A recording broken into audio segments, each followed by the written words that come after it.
everybody. Welcome to Your Capital What's Up. I'm Chuck Wiger, your area state senator. Thank you very much for joining us. Today I'm very pleased to have Lori LeBay. Lori, welcome to our show. Thanks so much for having me, Chuck. Lori is a resident of Maplewood. She focuses on the senior market, and in addition, she is writing a book now about Alzheimer's disease and has some really great experiences that she's been sharing on this journey with her mother. In fact, I do a lot of speaking and training both for real estate and then on senior transitions as a whole. And so when I'm done here, actually, I'm going to go speak to people, seniors who are thinking about making a transition, leaving their home, going into a co-op, and talking about how we got into this real estate market and, you know, the whole recovery process and what is life really about. There's a great need for this in the senior market. And what motivated you to specialize? I'm just one of those. I've always been fascinated with seniors. I grew up in a family where we had very distinct women in very different roles that just fascinated me as a small child. I had one aunt who was, you know, always dressed to the tens with her pearls, very businesslike, traveled the world.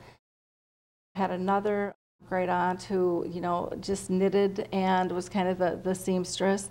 I had another one who was just so jovial and entertaining, and you know, my mom worked once we got a little bit older, part-time, and just very, very different roles. And I saw some of the struggles each of them had in their roles, and it just always fascinated me and drew me into that. And so I've always approached my business, no matter what it is, from the emotional standpoint. Why are people feeling what they're feeling, and why aren't they moving forward even when they know that they should? What's scaring them, and how can I help them remove their fears? And I just found education's the key. Getting out there and giving them information in a non-threatening way. It just really helps them explore all the opportunities that are out there. You mentioned, Lori, you're going to be speaking to a group. I know that you have a website and other informational tools that for people that want to learn more. Would you like to pitch that? Alzheimer's Speaks website, which is just alzheimersspeaks.com.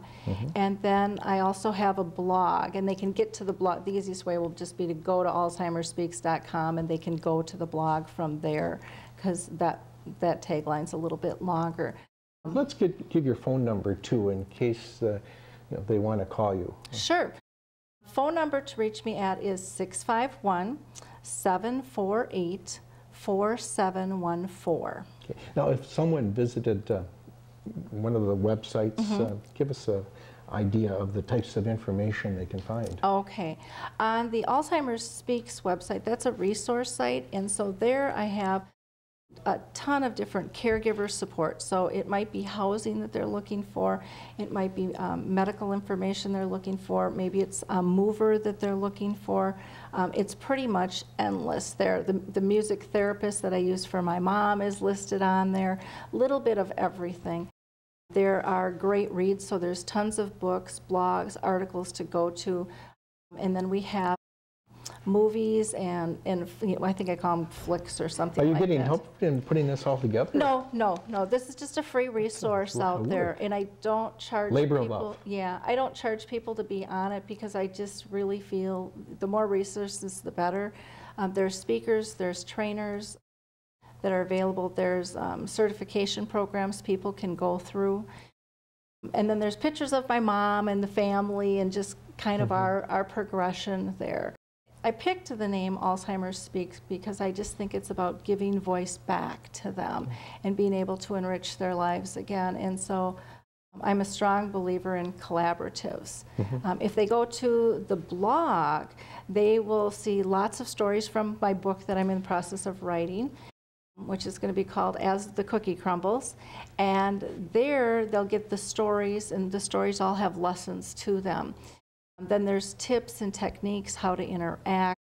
They'll see some great communications from people all around the world that we've had that have pulled this, you know, are dealing with this disease. And then we have links to many other resources for them on the blog as well. And then we have, one of the things I'm really proud of is called the memory chip. If I can Okay. roll into that. The Sure. memory chip is something that I have just found. They can download this free. If they just put in memory chip, search that, it'll pull up the article and where they can go to get this, this form. But the memory chip helps people focus when they're dealing with Alzheimer's on the real critical things. Because as caregivers, most of us get sidetracked with our to-do list. We all have our little checklist. It feels really good checking all that stuff off. Yes. But we get really upset when a person... I do that. Yeah. Oh, I'm the queen of checklists. Okay, yes. So I totally understand this. So this is coming from lessons learned on why I developed this. But everybody wants the person to remember one thing. And for a loved one, it's usually, you know, that we love them. And so that's primary focus. The second is, what do we need to focus on? And most of us think of, you know, well, we've got to get them to their medical appointments and make sure that they're taking their medications and eating properly and well-groomed and all of those things. But bottom line is, what we really need to focus on is, are they safe? Are they pain-free? And are they happy? And if we focus on those three things, we don't get so upset when it's Tuesday and they're telling us it's Friday. Because you know what? They're not taking themselves to the doctor anyways. Yes. So the date really isn't important. And it makes it a little easier if they don't know our name. Because again, we're focusing on them and not us. And then the last piece of that is, what do we want to remember about them? You know, and it just gives you a place to be able to jot those things down. You can drop in a photo and so forth, et cetera.